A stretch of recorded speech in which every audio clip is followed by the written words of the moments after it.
Karong nga mao ang panagiusa Chapel Panagdai Chapel CWL ug apostolado sa pag-ampo. Kayundong sa mga sponsors o lima na mao ang San Roque Chapel, Tayo Chapel, ang Divine Mercy Devotees, Servants Community o ang SHA Staff Workers.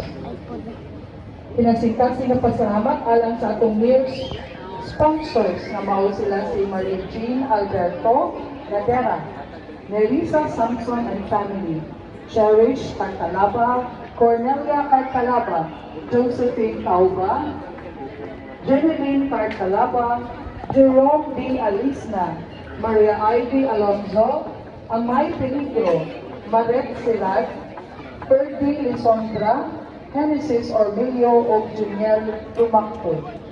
Alang usab sa atong frankincense sponsors na mao ang Christy Fidelis Music Ministry, Torimocha Family o Ligaya Cabreros.